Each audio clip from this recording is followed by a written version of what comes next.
Hello everyone, welcome back to my channel. I am Sukvarsha, your English teacher. Friends, कल मैंने आपको सिखाया था टेंस और सेंटेंस का डिफरेंस, फिर मैंने आपको बताया सेंटेंस पैटर्न के बारे में, then main verb, helping verb क्या होती है, और उसके बाद मैंने आपको बताया था काइंड्स ऑफ सेंटेंसेस. ठीक है, कुछ बेसिक से कॉन्सेप्ट्स थे जो मैंने कल डिस्कस किए थे. आई होप आपने मेरी पहले वाली वीडियो देखी होगी ताकि आपको ये वाली वीडियो में कंफ्यूजन ना हो. ठीक है, तो कल तो सिर्फ बेसिक कॉन्सेप्ट्स थे, लेकिन आज जो मैं आपके लिए लेके आई हूँ वो है simple present, use of is am are, use of has, have, had. ये बहुत ही सिंपल सी चीज है जो हमने कल हेल्पिंग वर्ब की थी. Is, am, are, was, were, will, shall, has, have, had. ठीक है, तो उसी के बारे में उनका यूज कैसे होता है, उनको किस टाइम जोन में हम यूज करेंगे, ये सारा उसके बारे में है. तो without wasting any time let's get started. ठीक है, तो सबसे पहले है सिंपल प्रेजेंट. यहां पे मैंने लिखा है use of is, am, are. Is कब लगाएंगे, एम कब लगता है और आर कब लगता है. ठीक है, सबसे पहले तो आप ये बात समझ लीजिए कि इज, एम, आर जो है ये प्रेजेंट के लिए यूज होते हैं, ये प्रेजेंट टाइम के लिए यूज होते हैं. कल मैंने आपको बताया था टाइम जो है तीन तरह का है, पास्ट, प्रेजेंट, फ्यूचर. तो प्रेजेंट टाइम में you should not have any kind of confusion because present time, what is the meaning of present time? The ongoing time, right? तो जो ongoing time है that time is called present time. Okay?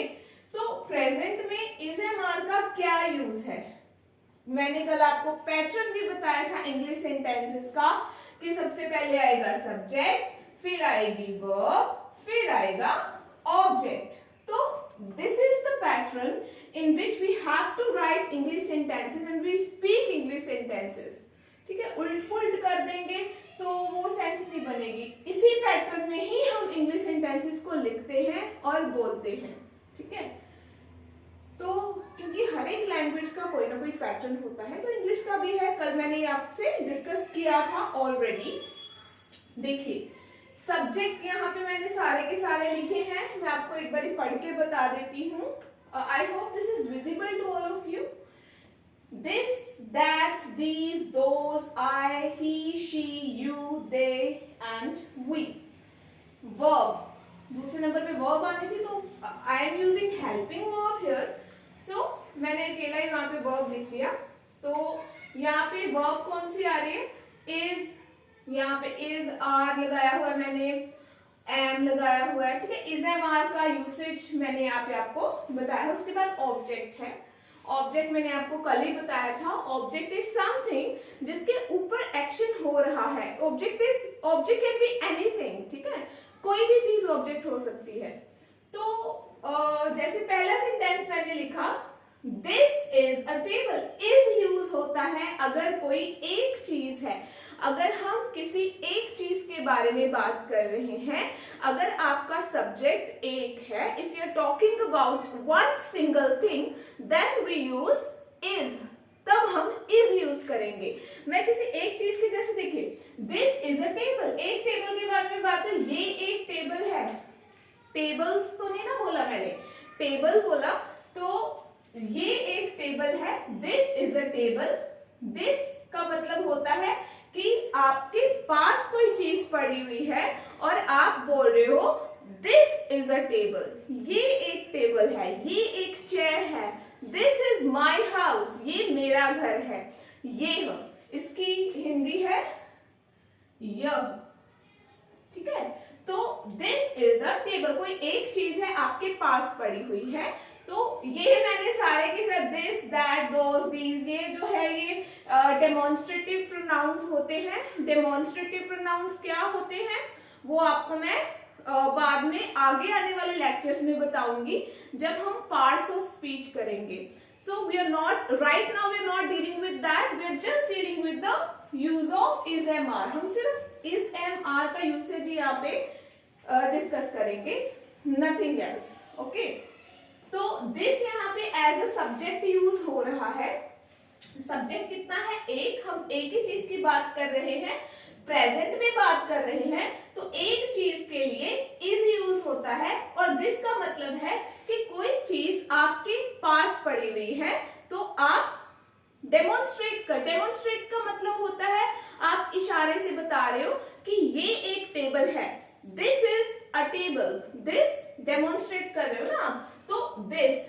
अगर that next sentence है that is a chair, तो that कब use होता है, जब कोई एक चीज है लेकिन वो एक चीज आपसे दूर है ना, वो उसका दैट का मतलब होता है वो मेरा घर है, दैट इज माई हाउस, ठीक है, दिस इज माई हाउस, ये मेरा घर है, दैट इज माई हाउस, वो मेरा घर है, ठीक है। तो ऐसे ही दैट एक चीज के बारे में बात कर रहे हैं तो इज लगेगा, that is a chair, chair मुझसे दूर पड़ी हुई है तो मैं बोलूंगी that is a chair, not this one, that one, ये नहीं वो, ठीक है।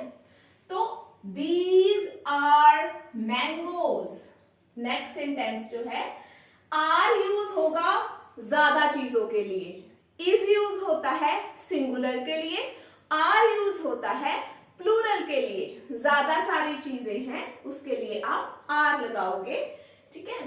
तो these का मतलब होता है कि बहुत सारी चीजें आपके पास पड़ी हुई हैं, मतलब these, ये बहुत सारी चीजें हैं, मैं एक चीज की बात नहीं कर रही हूँ, आई एम टॉकिंग अबाउट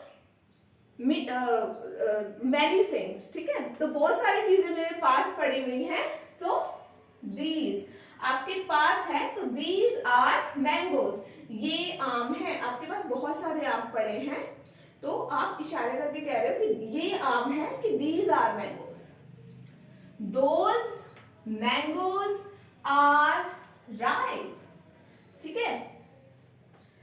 वो आम पके हुए हैं, पके हुए मतलब खाने लायक हैं, पके हुए आम हैं। दोज, वो मैंगोज अभी दूर हैं, those mangoes, that house, this house, these houses, those houses, ठीक है। तो दिस, दैट, दीज, दोज का आपको मतलब क्लियर हो रहा है। दिस मतलब आपके पास कोई चीज पड़ी है, दैट मतलब आपसे दूर कोई एक चीज पड़ी है, दीज मतलब आपके पास बहुत सारी चीजें पड़ी हैं, दोज मतलब ज्यादा चीजें हैं लेकिन वो दूर पड़ी हुई हैं। सो दिस और दैट के साथ इज लगेगा, दीज और दोज के साथ आर लगेगा, ठीक है।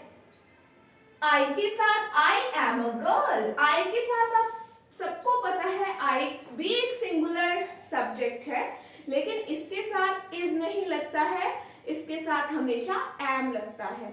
I am a girl, he is a boy, he कोई एक लड़के के बारे में मैं बात कर रही हूँ, ही इज अ बॉय, ही एक जना है तो इज लगेगा, शी किसी लड़की के बारे में बात कर रही हूँ तो इज, है ना, एक लड़की है ना तो इज लगेगा, she is a teacher, you आप मतलब ज्यादा जने हो सकते हैं, यू को बेसिकली हम ज्यादा जनों के साथ ही कंसिडर करते हैं, you is considered as more than one person, okay, इसको मोर देन वन पर्सन ही कंसिडर किया जाता है कि एक पर्सन से ज्यादा पर्सन है, चाहे वो एक ही पर्सन हो बट फिर भी हम यू के साथ आर ही लगाते हैं, कभी भी इज नहीं लगाते। You are a nice boy, you मतलब ज्यादा जने आर लगेगा। दे ग्रुप ऑफ, मैंने कल भी आपको बताया था कि ग्रुप ऑफ पीपल है जो आपसे दूर खड़ा है तो उसके लिए हम ज्यादा जने हैं, ग्रुप है तो आर लगाएंगे। दे आर प्लेयर्स, वी का मतलब होता है हम, वी आर स्टूडेंट्स, हम स्टूडेंट्स हैं, ठीक है। आप बहुत जने हो, आप 10 जने हो, आप 2 जने हो, आप 3 जने हो, आप एक से ज्यादा जने हो तो वी आएगा, अगर आप एक जने हो तो आई आएगा। समझ में आ रहा है आपको कि इज एम आर का यूज कैसे करना है। इज लगेगा किसी एक चीज के साथ, एम लगेगा हमेशा आई के साथ, और आर लगेगा बहुत सारी चीजों के साथ, जो एक से ज्यादा चीजें हैं उनके साथ आर लगेगा। और फिर मैंने आपको बताया दिस का मतलब क्या है। दिस मीन्स कोई भी एक चीज आपके पास पड़ी है, ये मार्कर मेरे पास है, दिस इज अ मार्कर, ठीक है, मेरे पास है ना। तो अगर मुझसे कोई पूछेगा व्हाट इज दिस, मैं बोलूंगी दिस इज अ मार्कर, ये एक मार्कर है, ठीक है।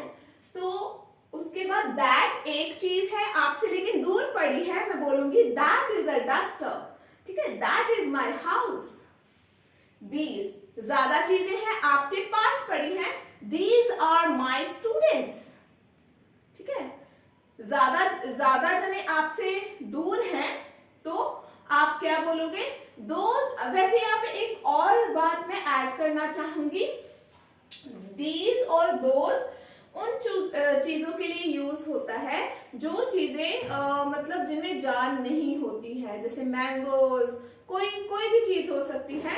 बेसिकली ह्यूमन बींग्स के लिए हम दे यूज करते हैं, दीज दोज नहीं लगाते। वैसे कम्युनिकेशन में या आजकल वैसे बोल दिया जाता है दीज गर्ल्स दोज बॉयज, लगा भी लेते हैं, कोई हार्ड एंड फास्ट रूल नहीं है।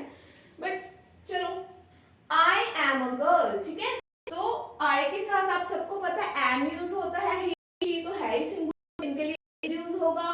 तो यू दे वी प्लूरल है, मतलब ज्यादा जने हैं तो आर यूज होगा, ठीक है। इज एम आर का यूज आपको क्लियर हो चुका होगा। अभी मैंने यहाँ पे लिखा नहीं है बट मैं वॉज वर का भी आपको बताना चाहूंगी, I want to add it. देखिए वॉज जो है वो वॉज वर हम यूज करते हैं पास्ट के लिए, ठीक है। तो मैं यहाँ यहीं पे ऐड कर रही हूँ, जहां पे मैंने इज आर लिखा था, तो I am just rubbing, okay.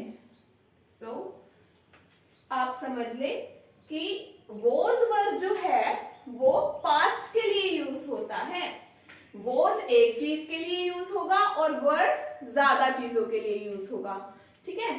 तो आप प्लीज मेरे को अभी आप खुद गेस करें कि यहाँ पे क्या आएगा। दिस एक चीज है तो वॉज आएगा, दैट एक चीज है तो वॉज आएगा, दीज ज्यादा चीजें हैं तो वर आएगा, दोज भी ज्यादा चीजें हैं तो वर आएगा। स्टूडेंट्स लिख देते हैं यहाँ पे, आई एक जना है तो वॉज आएगा, ही के साथ भी एक जना है तो वॉज आएगा, शी एक है तो वॉज आएगा, यू एक है तो वॉज आएगा, दे ज्यादा जने हैं तो वर आएगा, वी भी ज्यादा जने हैं तो वर आएगा। ये सारा पास्ट हो गया।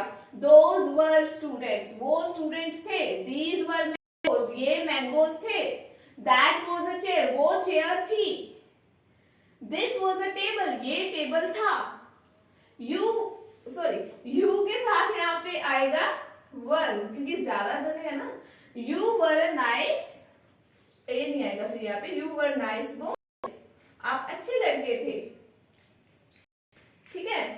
तो ये जो चीजें हैं वॉज और वर, ये यूज होएगा पास्ट के लिए, वॉज एक सिंगुलर चीज के लिए और वर होगा प्लूरल के लिए, ठीक है। आई होप ये सब आपको क्लियर हो चुका होगा। उसके बाद मैं आपको करवाने वाली हूँ use of has, have, had, okay. Has का मतलब होता है कि कोई आपके पास चीज है, बहुत सिंपल सा टॉपिक है ये, आज मैं बहुत ज्यादा नहीं आपको करवा रही हूँ, मैं जस्ट यूसेजेस बता रही हूँ कि कैसे यूज होगा, और इसका मैंने आपको मीनिंग बताया, दिस दैट दीज दोस का, ओके। तो use of has, have, had ये कैसे लगाएंगे हम, देखिए आई के साथ हमेशा हैव लगता है, हैव किनके साथ लगता है, प्लूरल के साथ, हैव किनके साथ लगेगा, प्लूरल्स, प्लूरल्स के साथ लगेगा हैव, ज्यादा मतलब सब्जेक्ट अगर ज्यादा है तो उसके साथ हैव लगेगा।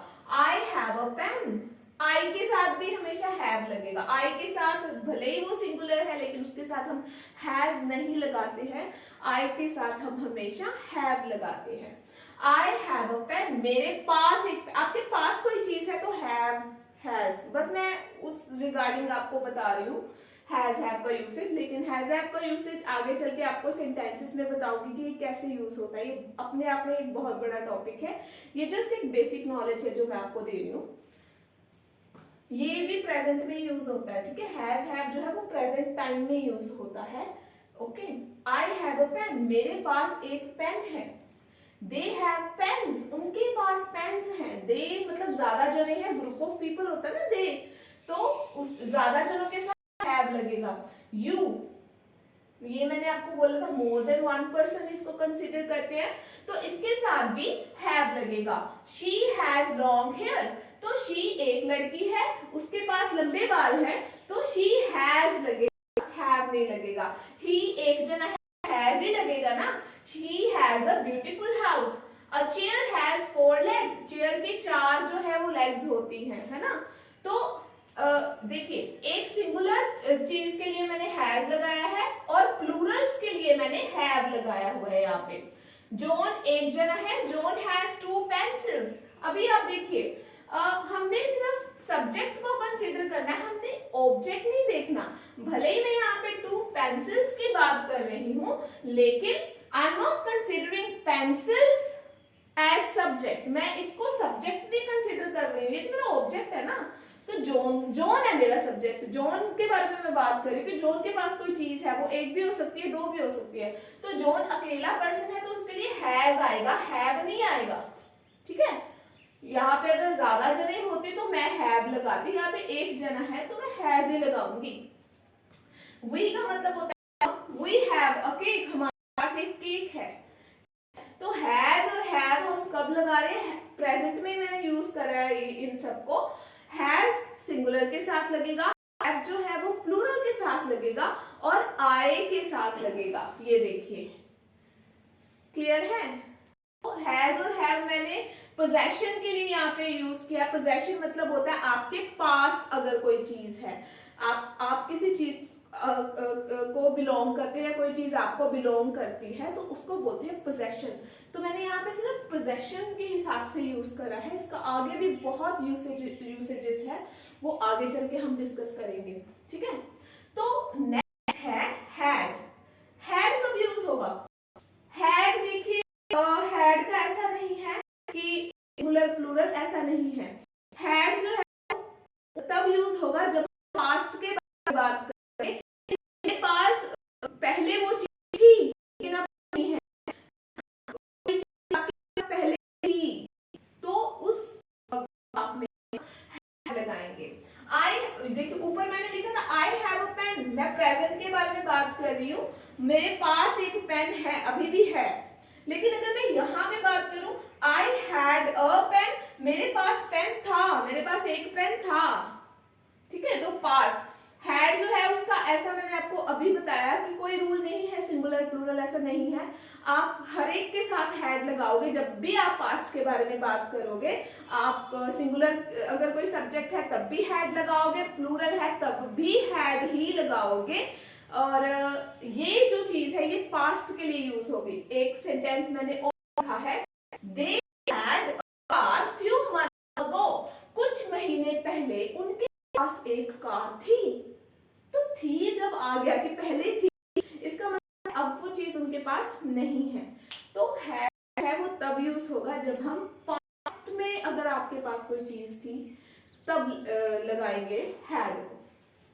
तो फ्रेंड्स, आई होप आपको ये जो लेक्चर है, ये जो आपको लेसन क्लियर हो चुका होगा। बहुत सिंपल लेसन, कुछ भी नहीं है इसमें, सिर्फ मैंने आपको बताया कि simple present, simple past, use of has, have और हैड, ठीक है।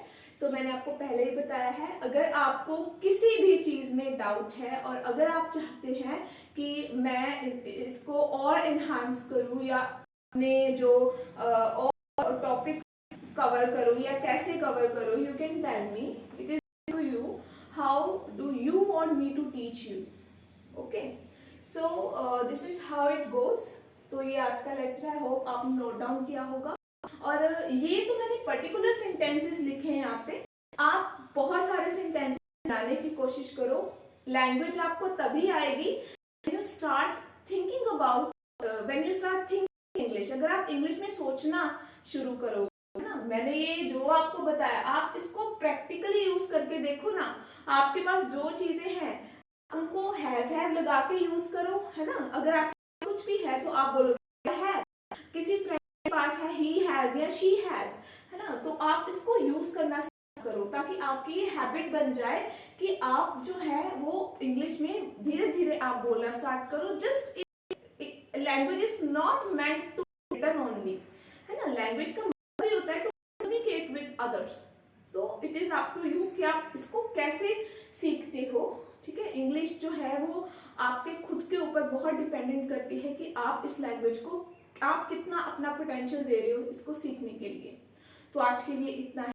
कल मैं आपको करवाऊंगी लेसन 3 में आपको मैं करवाऊंगी प्रेजेंट इंडेफिनिट से हम स्टार्ट करेंगे और उसके यूसेजेस स्टार्ट करेंगे। तब तक के लिए stay tuned. Thank you so much.